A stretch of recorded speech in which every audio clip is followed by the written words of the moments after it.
Hey guys, welcome back to my channel. Today I'm going to be talking to you very quickly about the 5 reasons I shoot tethered. And if you're not shooting tethered, hopefully this will give you an insight to why you should be.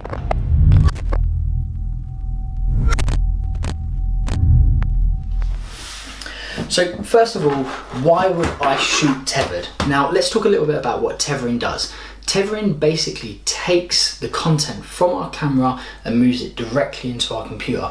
Now that alone in itself bypasses a couple of issues. The first one is storing data to memory cards. Hands up if you've had an SD card corrupt on you. We've all had it. So by doing this, you bypass one of those issues. What you also do as well is, say for instance your memory card isn't up to scratch and you've got a camera that's a beast like this and it's putting out 85 megabyte files into a card. If you've got a card that's even 280 read speed, 3 or 4 images and it starts to slow because the cards are just not designed to deal with that amount of data. Whereas running them through a cable directly into a system like this that has the processing power, you can shoot a lot faster. So just by doing tethered, you solve quite a few problems initially. But the first one for me to talk about why I shoot tethered is a larger screen. I'm going to use a really simple analogy. If you were going to go and watch the latest Hollywood blockbuster, would you like to watch it on the back of here? Or would you like to go to the cinema? That's one of the first reasons I shoot tethered. You lose so much of the detail trying to see an image in such high quality on the back of a screen. You need to be able to migrate that data onto a computer or a larger screen so you can see all of the detail and you can make decisions in terms of the editing process to decide what ones are right or what ones are wrong. The other thing you get from shooting tethered is the ability to collaborate. So imagine you've got a team around you, you've got a makeup artist, you've got an editor, you've got a retoucher, you've got an agent for an artist, and you're all trying to gather around the back of a screen and decide what happens next. That's very difficult to do.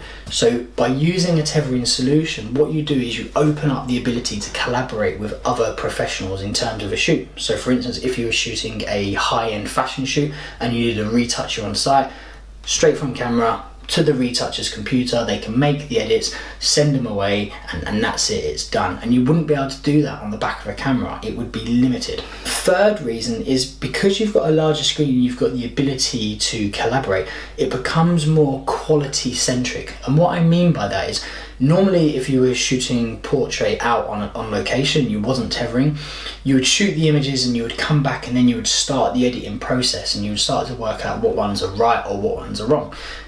Because you're moving the images straight into a computer, the quality is already there. So you can decide straight away what stays and what goes. So the quality of work tends to rise because it's more quality focused because you can bin what isn't right, and which is one of the key reasons I shoot tethered.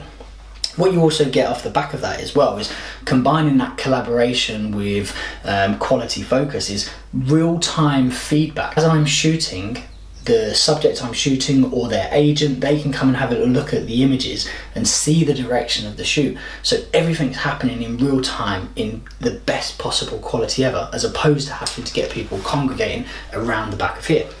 One of the other added bonuses is the camera sometimes causes a barrier. So you hold this up and you're taking pictures and there's a barrier between yourself and the subject. And for me, shooting portraits, the most important thing is the relationship you create with your subject. And it's very difficult to have a relationship whilst you're doing this with a camera.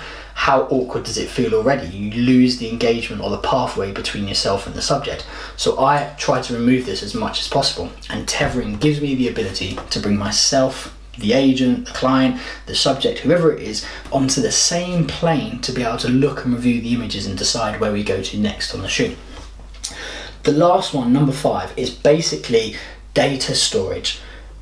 SD cards can be some of the most unreliable things as well. And what you do with this is you're able to take the image directly from the camera onto a more reliable storage system, so directly onto the computer itself, or I always have a hard drive. So I basically shoot directly to a hard drive with a copy on my computer. And what that means for me is it's risk mitigation. I basically have 2 copies of those images because, let's face it, there are many photographers out there that can all take pictures, but every time you take a picture, that's totally unique to that photographer, and that's the most important thing coming off the back of a shoot. Not your time invested in it, it's the images.